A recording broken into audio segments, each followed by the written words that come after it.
بیٹے اور اکلوتے بیٹے حضرت اسماعیل علیہ السلام کو لٹایا اور شانے پہ پاؤں رکھا، ہاتھ میں چھری رکھی، اور بیٹے بھی نہایت وفادار تھے۔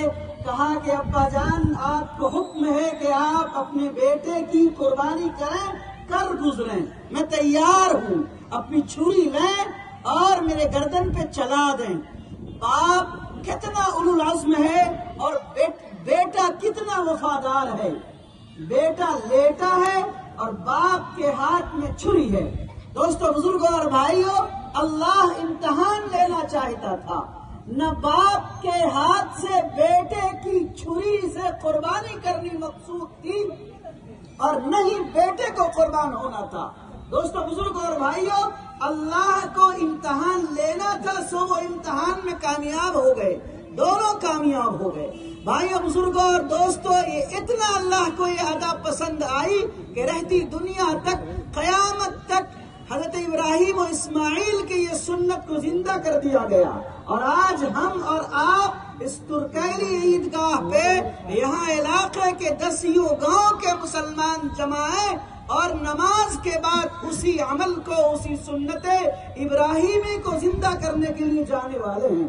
تو دوستو، سبق لے کے جائیے، عید قربان کا پیغام اور سبق لے کے جائیے کہ ہم کو اور آپ کو قربانی کرنا ہے، جانور کی قربانی کرنی، مال کی قربانی کرنی، اپنے نفس کی قربانی کرنی، اپنی انانیت کی قربانی کرنی، اپنے نفس کے اندر دل میں چھپے چور کی قربانی کرنی، شیطانیت کی قربانی کرنی، ذہنیت کی قربانی کرنی، بے دینی کی قربانی کرنی، اپنی عزت نفس کے لیے حضرت ابراہیم علیہ نبینا علیہ السلام کے نقش قدم پر چل کر سب کچھ راہ خدا میں قربان کرنے کا جذبہ لے کے جانا ہے۔ قربانی صرف جانور پہ چھری چلا کے ذبح کر دینے کا نہیں ہے، ایک امتحان ہے کہ بندہ اللہ کے لیے، اللہ کے نام پہ، اللہ کے حکم پہ کس طرح کھڑا اترتا ہے، یہ قربانی ہے۔ اسی لیے قرآن کریم نے کہا لَن يَنَالَ اللَّهَ لُحُومُهَا وَلَا دِمَاؤُهَا وَلَكِنْ يَنَالُهُ التَّقْوَىٰ مِنكُمْ۔ اللہ کے یہاں نہ گوشت پہنچتا، نہ خون پہنچتا، تقویٰ تمہارا پہنچتا ہے۔ تو اللہ کے نام پہ گوشت بھی دو، اللہ کے نام پہ خون بھی بہاؤ، اور اللہ کے نام پہ تقویٰ بھی اختیار کرو۔ یہ قرآن کریم کی اس آیت کا پیغام ہے۔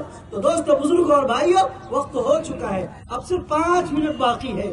تو 5 منٹ میں 3 منٹ ہم عیدگاہ کے حوالے سے بات کریں گے اور 2 منٹ اور آپ سے گزارش کرنا چاہتے ہیں، اپنے ملک کے اندر امن و امان کی دعا کر کے جانا، خیر و عافیت کی دعا کر کے جانا، فلسطینی بھائیوں کے لیے آپ دعا کر کے جانا، بچوں کے لیے دعائیں کرنا۔ آج ہم اور آپ جس طرح سے عیدگاہ میں آئے تھے، آج بقرعید میں بھی آ رہے ہیں، لیکن فلسطین کے اوپر ظالم و جابر اور باغی و طاغی اور مجرم صہیونی اسرائیلی درندوں نے اب تک بم برسانے کا سلسلہ بند نہیں کیا۔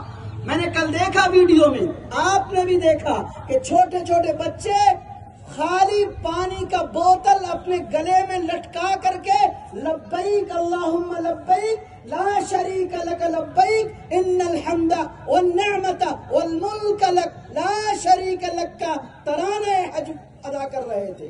10-20 بچے تھے جن کو سفید کپڑا ملا، جن کے بدن پہ کپڑے تھے، کچھ لوگوں کے بوتل بچوں میں لٹکا رکھا تھا، جو اشارہ کرنا تھا کہ تم تو عید منا رہے ہو، قربانی دے رہے ہو، میرے بوتل میں پینے کے لیے پانی بھی نہیں۔ اللہ رحم فرمائے، کرم فرمائے۔ کل حجۃ الوداع کے موقع سے شیخ ماہر العقیلی نے جو خطبہ دیا، اس میں فلسطینی بھائیوں کے لیے خوب دعائیں کی، امت مسلمہ سے کہا۔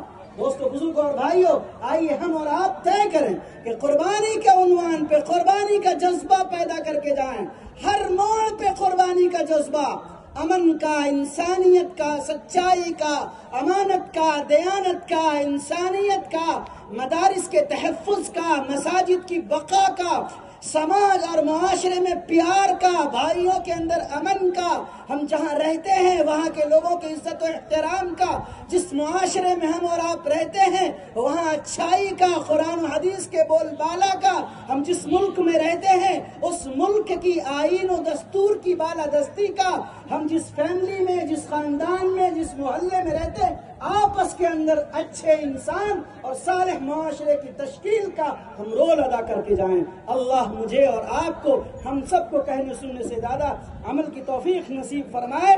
دوستو، بزرگوں اور بھائیوں، وقت ہو رہا ہے، 2-2.5 منٹ باقی رہ چکا ہے۔ ہم سب تیار ہیں، مصلے بچھا لیں۔ جو لوگ کھڑے ہیں، آپ کھڑے کیوں ہیں بھائی؟